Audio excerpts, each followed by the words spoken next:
Voyons donc maintenant ensemble ces fameux emails qui vont nous permettre de faire entrer les ventes. Commençons par l'email qui sert à la fois de pivot par rapport à la campagne précédente et de coup de semonce pour notre campagne Opération Cobra. Cet email est facultatif. J'insiste encore une fois, quand je parle de quelque chose de facultatif, c'est parce que je préfère que vous exécutiez la campagne maintenant et que vous fassiez entrer beaucoup d'argent en ayant sauté les éléments qui nécessitent trop de travail. Par exemple, si vous n'avez pas les éléments nécessaires pour cet email, il faut avoir un podcast ou une vidéo sous la main. Il faut soit que vous puissiez le réaliser très rapidement, soit vous laissez tomber, vous ne faites pas cet email et vous passez directement à l'email numéro 1 dans la séquence et vous commencez directement à engranger des ventes.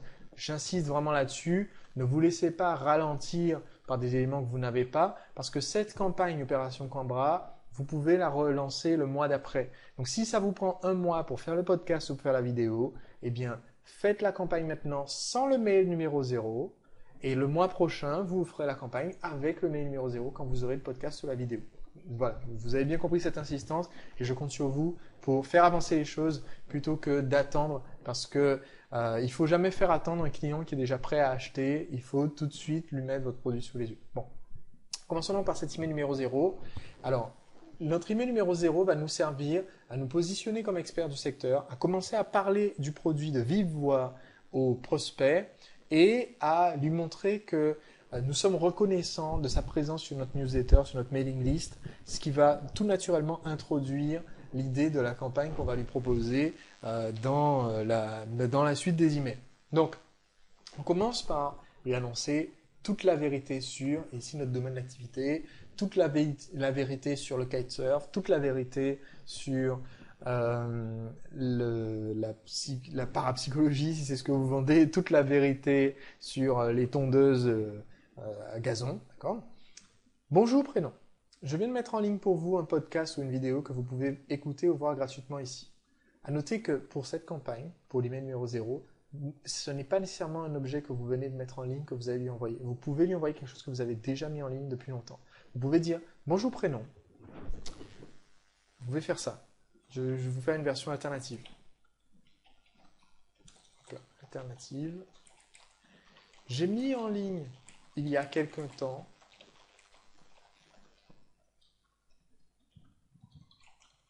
J'ai mis en ligne pour vous, il y a quelque temps, un podcast, une vidéo, etc. Ok? Donc ça, c'est tout aussi bien. Si c'est quelque chose que vous avez fait, par exemple, moi, je ressors très régulièrement des très vieux podcasts, de très vieilles vidéos que j'ai créées il y a très longtemps. Et ça fait quand même plaisir aux gens. Pourquoi? Parce que les nouveaux inscrits, ils n'ont pas vu. Par exemple, le podcast qui décrit mon parcours, je l'ai fait il y a des années. J'ai eu plus de 80 000. Sur mes 100 000 prospects, il y en a peut-être 92 000 qui sont arrivés et qui n'ont jamais entendu ce podcast. Et donc, si je dis j'ai mis en ligne il y a quelque temps, ça reste vrai. Ça fait 3, 4, 5 ans maintenant, mais ça reste vrai et c'est quand même intéressant pour eux. Donc, dans cet email pivot, vous n'avez pas besoin d'avoir un podcast ou une vidéo qui soit nouveau ou un nouvel élément. Par contre, pourquoi est-ce que je recommande que ça soit nouveau? C'est parce que dans le contenu du podcast, et on en reparlera dans un autre chapitre, dans le contenu du podcast, il faudrait que ça soit comme le bonus de syndication que vous offrez en échange des emails. Il faut que ça présente votre expertise, que ça présente un petit peu votre histoire ou l'histoire du produit, et il faut que ça donne envie d'acquérir le produit. Même sans faire un appel à l'action directe, mais il faut que ça donne envie d'acquérir le produit. Donc, ne ressortez pas un vieux podcast ou une vieille vidéo, vous parlez de tout et n'importe quoi qui n'a pas d'intérêt lié au produit. Donc, on leur donne le lien. On leur dit ce qu'ils vont découvrir dans ce podcast, cette vidéo. Je préfère nettement un podcast à un PDF, par exemple, parce qu'on peut vous entendre parler de vive voix, c'est beaucoup plus sincère, c'est beaucoup plus agréable. La vidéo, le problème c'est que si vous ne savez pas faire des vidéos, c'est plus difficile d'être professionnel, de faire une vidéo bien faite. Donc un podcast c'est facile. Vous avez un microphone sur votre ordinateur, vous le branchez, vous sortez, vous dégainez votre magnétophone de Windows et hop, vous avez un podcast sous la main en format WMA, ce qui est très bien, ou en format MP3. Donc c'est largement suffisant. Donc, vous allez découvrir comment être plus efficace sur votre kitesurf, les 2 erreurs à éviter absolument quand vous choisissez une planche de kitesurf, 3 astuces simples pour obtenir beaucoup plus de portance sur votre voile, même quand il n'y a pas de vent, et enfin un secret que je n'ai jamais dévoilé auparavant concernant les acrobaties et la meilleure façon de ne pas se blesser, par exemple. D'accord? Donc on va leur dire ça, une liste à points, très simple. Voici à nouveau le lien. On va prévenir les gens toujours. Soyez patient si le fichier prend un peu de temps à se charger. Alors ça, c'est toujours un avertissement qu'il faut faire quand on envoie une vidéo en MP3. Je voulais faire un enregistrement de 6 minutes et au final, j'ai parlé X temps. Donc, j'ai marqué une demi-heure parce que pour moi, c'est un peu la limite que vous voulez donner, à la limite maximum, hein. C'est très bien si vous faites un podcast qui dure 8 minutes, 10 minutes, 12 minutes, d'accord? N'allez pas dépasser 25 minutes en fait sur votre podcast, sur votre vidéo. Donc, c'est bien quand même si vous faites quelque chose de 25 minutes. Du point de vue du prospect, 25 minutes, pour certains c'est extrêmement long, pour d'autres c'est extrêmement court. Et si vous dites, écoutez, j'ai fait un enregistrement d'une demi-heure parce que j'avais beaucoup de choses à dire, c'était passionnant et je pense que j'en vaut la chandelle, les gens seront plus disposés à aller jusqu'au bout, tous ceux qui sont vraiment intéressés. Donc, j'ai aussi rajouté ça, c'est facultatif, mais c'est une bonne façon de montrer aux prospects que notre mailing list est très suivi, très actuel. C'est de lui donner de temps en temps les statistiques, où est-ce qu'on en est. Donc, ici, je dis, je vais aussi mettre en ligne le podcast sur un second serveur au cas où ce site ne supporterait pas la charge. Et en fait, dans l'exemple que je vais vous donner, j'utilise cette phrase où j'avais mentionné la veille qu'on était 1100 dans la newsletter. Et en fait, entre-temps, j'ai eu 200 inscrits. Donc, j'aurais dit ça. Si vous n'avez pas, pour le moment, vous n'avez pas publié de statistiques avant de faire cette campagne, vous pouvez juste dire, au moment où vous lisez ces lignes, nous avons passé la barre des 1300 abonnés à cette newsletter. Moi, j'aime bien donner un nom aux inscrits à mes newsletters. Donc, par exemple, les abonnés à ma newsletter séduction, c'est 1300 apprentis séducteurs inscrits sur cette newsletter. Et sur ma newsletter business, ça serait les 1300 entrepreneurs ambitieux inscrits sur cette newsletter. Donc, maintenant que vous l'avez mentionné, le chiffre, ça vous permet d'ici peu, quand votre mailing list aura grossi un petit peu, mettons 100 personnes de plus, 200 personnes de plus, c'est une question d'échelle après, de pouvoir ressortir le chiffre. Par exemple, sur ma mailing list à l'époque, 200 abonnés de plus, vu qu'il y en avait 1000 au total, c'est quand même une grosse croissance. Mais 10 abonnés de plus, si vous en aviez 100 la semaine dernière, c'est déjà pas mal. Et aujourd'hui, ma newsletter compte plus de 100 000 abonnés. Je ne vais pas dire, écoutez, on a eu 200 personnes, enfin, on est passé de 100 100 personnes à 100 300. Là, ça ne marque pas les esprits. Donc maintenant, je ne vais pas toujours mentionner le total. Je vais quelquefois dire, écoutez, entre mon dernier mail et celui d'aujourd'hui, il y a eu 1000 personnes de nouvelles qui se sont inscrites à ma newsletter. Voilà. Donc faites-moi part de vos commentaires. Je vous rappelle l'adresse de la page avec le lien. Donc là, ce sont les liens vers le podcast. À très bientôt. Et ici maintenant, dans ce mail, on va introduire notre coup de semonce en disant, au fait, j'ai une idée pour vous remercier de faire partie de cette newsletter. Je vous tiens au courant demain. Donc, ce n'est pas nécessairement demain, évidemment, c'est au moment où vous allez le faire. Vous ne savez peut-être pas à quel moment vous allez les tenir au courant si vous faites le coup de semonce juste après une précédente campagne. Mais donc, je donne une date. Si je donne une date, il faut la tenir. Hein, okay. Mon email risque de s'intituler « Merci », vous ne pouvez pas le rater. Donc ça, c'est l'exemple type d'un coup de semonce. J'annonce qu'il va y avoir quelque chose, que c'est lié à un remerciement que je veux leur faire. J'annonce le titre du mail et j'annonce à quel moment ils vont le recevoir. Ça, c'est une très belle démonstration d'un coup de semonce. Maintenant, on va voir ensemble le premier message qu'ils vont recevoir dans cette campagne. Donc, en l'occurrence, le lendemain. Le lendemain, ce que j'appelle donc le jour J, l'ouverture des ventes, je vais intituler mon mail tout simplement mon cadeau pour vous dire merci. Et je positionne mon offre, souvenez-vous, c'est un concept essentiel dans la campagne persuasion par email, je positionne mon offre comme étant un service que je rends au client. Donc, c'est un cadeau que je donne au client. Et la meilleure raison pour laquelle on peut faire une promotion spéciale, une offre spéciale, c'est juste pour dire merci. Personne ne vous demandera jamais, tu nous remercies, pourquoi? Donc vous dites juste, merci, c'est sympa, vous êtes dans ma newsletter, vous me faites confiance, je vous adore, j'adore que vous me lisiez. Les gens comprennent ça et ça passe comme une lettre à la poste. Ça passe encore plus facilement que de dire, écoutez, c'est Noël ou écoutez, c'est mon anniversaire. Tout ça, c'est bien comme raison. Mais merci, c'est la raison magique que vous pouvez utiliser à tout moment. Parce que si vous attendez Noël pour faire une offre spéciale, tout le monde fait une offre spéciale à Noël. Donc vous n'êtes pas spécial, vous n'êtes pas différent de la concurrence si vous attendez Noël pour faire votre offre spéciale. Alors que là, vous la faites le 15 mars, il n'y a rien de spécial qui se passe le 15 mars, sauf que vous dites juste merci. Et là, vous êtes original.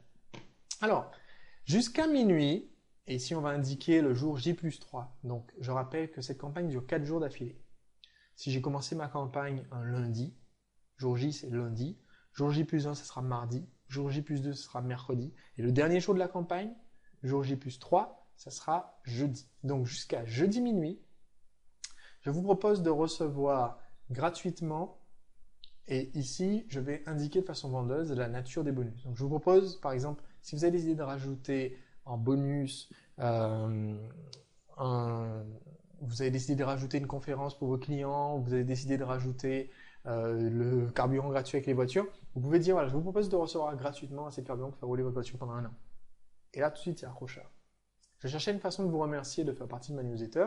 Par chance, l'occasion vient de se présenter. Donc là, on voit vraiment que vous êtes un type sympa. Donc vous voyez ce qui est important dans les campagnes de persuasion par email, c'est que vous ne passez jamais pour le vendeur un peu lourd qui essaie désespérément de nous refourguer son produit. Là, vous passez vraiment, à chaque fois qu'on fait une de ces campagnes, vous passez vraiment pour quelqu'un qui réfléchit tous les jours à comment est-ce que je peux aider davantage mon client, être plus sympa avec mon client, faire un cadeau à mon client. J'ai mis en ligne une page pour cette offre spéciale, vous pouvez trouver tous les détails. Donc là, c'est le lien vers votre page de vente pour cette offre spéciale. Et votre page de vente pour cette offre spéciale, ce que je vous recommande, je vous montrerai peut-être un exemple tout à l'heure, ce que je vous recommande de faire, c'est d'utiliser votre page de vente habituelle et juste en haut, de mettre un grand bandeau, juste en haut et juste avant le bouton d'achat, mettre un grand bandeau qui indique qu'on est sur l'offre spéciale et qui la récapitule en quelques mots. Donc, si vous en avez assez de tel problème qu'ils rencontrent, vous en avez assez des herbes qui vous gênent dans votre jardin, si vous voulez atteindre tel résultat sans tel problème, donc si vous voulez tresser plus efficacement vos paniers en osier sans avoir le problème de vous couper les doigts, vous voulez savoir quoi faire pour ceci, vous cherchez enfin cela, alors tel produit, celui que vous vendez, est fait pour vous. Maintenant, vous allez expliquer pourquoi vous faites cette offre, vous avez choisi cette offre-là. Vous allez expliquer que vous êtes conscient que beaucoup de personnes ont une objection. Peut-être que vous avez réfléchi à 2 fois parce que 13 000 euros, c'est au-dessus du budget que vous pouvez dépenser en une fois. Peut-être que vous avez réfléchi à 2 fois parce que vous n'êtes pas absolument sûr que notre modèle convienne à vos canalisations, etc. La bonne nouvelle, pour ceux qui sont prêts à agir, c'est que du fait de, et il vous faut, là c'est très important, il vous faut une explication de la raison pour laquelle vous faites cette offre spéciale. Et alors je devrais même vous le rajouter dans le schéma qu'on a fait, dans les outils indispensables. Il vous faut pour cette offre, il va vous falloir une bonne justification. Alors, merci d'être inscrit à ma newsletter. C'est une bonne justification pour faire cette offre. Maintenant, il va vous falloir une bonne justification aussi de pourquoi vous pouvez modifier votre offre habituelle. Je vais vous donner quelques exemples, des exemples d'offres que j'ai faites. Ça nous est arrivé par exemple 2 fois de devoir déménager nos locaux. On a déménagé. Déménagement des locaux, qu'est-ce que ça implique? Ça implique qu'on a du stock et qu'on ne veut pas le dépasser. Donc on ne va pas transférer tout le stock. Tadam, vous en récupérez une partie. Ou bien, parmi les justifications que je peux donner, je peux dire, écoutez, j'ai eu des retours. Des retours, par exemple, parce qu'il y a des clients qui ont retourné le produit, il y a des gens qui n'habitaient pas à l'adresse indiquée, etc. Donc, j'ai des retours de produits. Donc, si vous acceptez que la boîte ait déjà été ouverte, mais nous avons vérifié, bien sûr,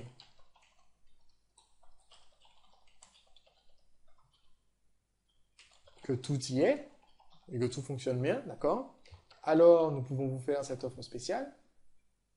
On ne va pas transférer tout le stock, donc pour vider les étagères, on vous fait cette offre spéciale. Ou bien, je vais bientôt sortir la version 2, une version améliorée de ce produit. Donc, les anciens exemplaires, eh bien, ça me permet de vous faire cette offre spéciale. Voilà, il faut trouver la raison qui justifie qu'en tant que chef d'entreprise, économiquement, pour vous, il y a un sens à faire cette offre spéciale. C'est ce qui fait que votre prospect ne va pas se dire, c'est un peu bizarre. D'accord?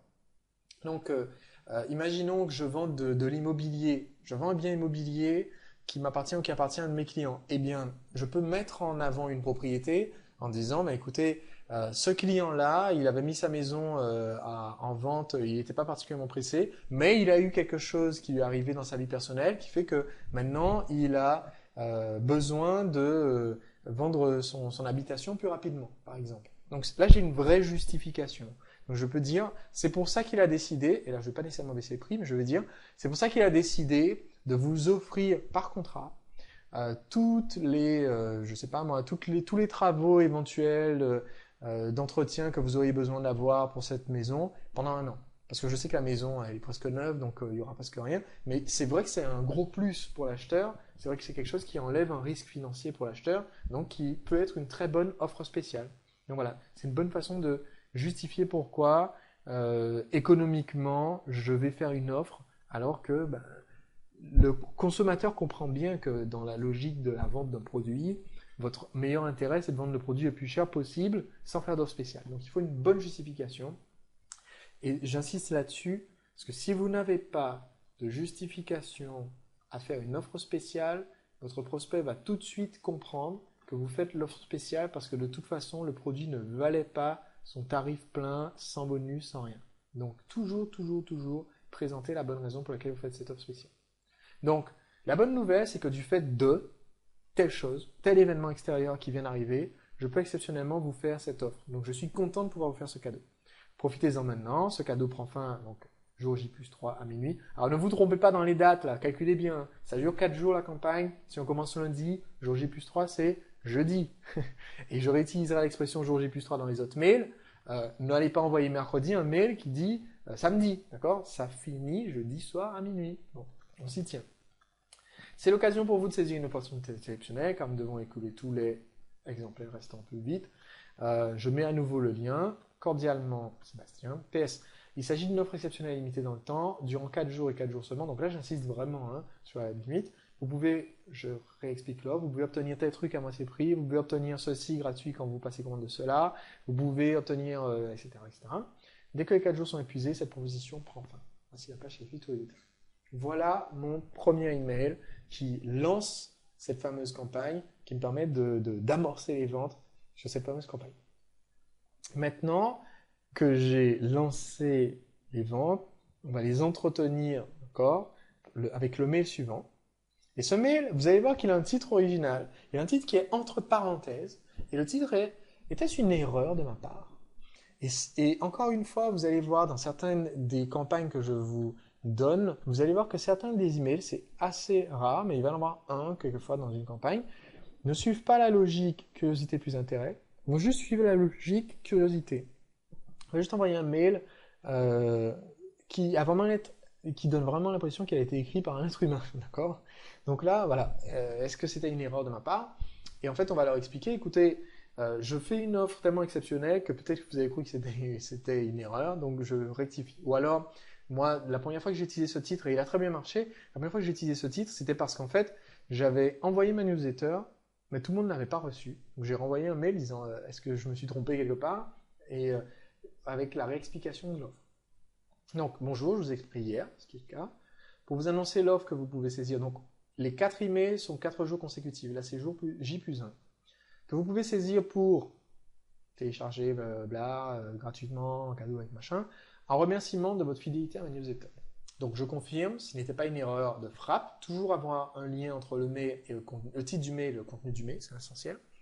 Souvenez-vous, jusqu'à minuit à J+3, donc ne vous trompez pas, c'est 2 jours après celui-là, donc c'est jeudi si la campagne est envers lundi, vous pouvez obtenir, et je récapitule l'offre, j'ai mis en ligne la page, donc vous voyez c'est très simple, hein. Les emails de cette campagne, c'est pas un exercice littéraire, c'est juste un exercice d'efficacité. Je veux que vous soyez efficace, que vous la lanciez. C'est comme ça qu'on fait des ventes, c'est en mettant notre marketing sous le nez du prospect.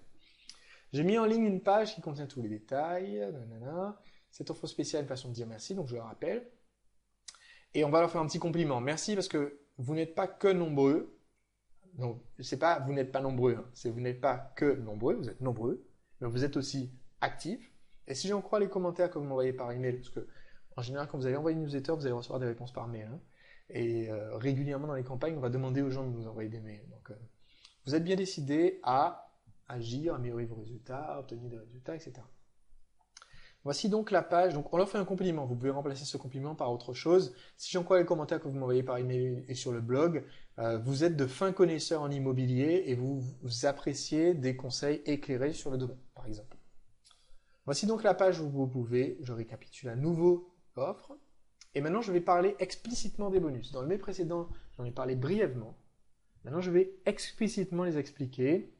Et donc, là, je vous donne un exemple qui est basé sur la vente de produits d'information, mais c'est la même chose pour tout produit où vous n'offriez pas des bonus de type information. Les bonus de type produit d'information, c'est les plus faciles à faire. Mais pour certains secteurs, il vaut mieux offrir des bonus d'utilisation. Par exemple, je parlais d'immobilier 2 fois. Si je vends un produit immobilier, offrir quelque chose comme, voilà, on vous offre tout ce que vous aurez à faire comme entretien pendant 1 an, ça c'est un bonus d'utilisation. Si je vends une voiture et que j'offre, voilà, je vous offre l'essence pendant 1 an, vous voyez juste vos factures, je vous offre l'essence pendant 1 an, ça aussi c'est un bonus d'utilisation. D'accord ? Si ma proposition n'est pas suffisante pour cette occasion, j'ai ajouté 3 cadeaux.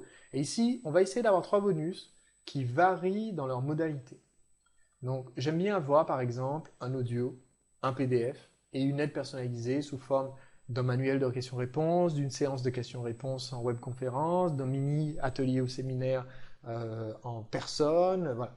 Donc, j'aime bien faire ça pour un produit d'information. Si c'est un produit physique, essayez d'avoir 3 bonus qui soient différents dans la nature et pas 3 bonus identiques. N'offrez pas en bonus 1 une huile pour moteur, en bonus 2 une autre huile pour moteur et en bonus 3 une autre marque d'huile pour moteur. Ça n'a pas de sens. Voilà, ça fait beaucoup de bonus, tous gratuits quand vous passez commande aujourd'hui. Allez sur cette page, faites votre choix. Je redonne le lien. À bientôt, Sébastien. Et PS, je rappelle que l'offre spéciale prend fin dans 2 jours maintenant, j'ai plus 3, à minuit. Et maintenant, il ne nous reste plus que 2 autres emails pour les 2 derniers jours pour pouvoir clore cette campagne extrêmement efficace de l'opération Cobra. On va voir ça dans le prochain chapitre.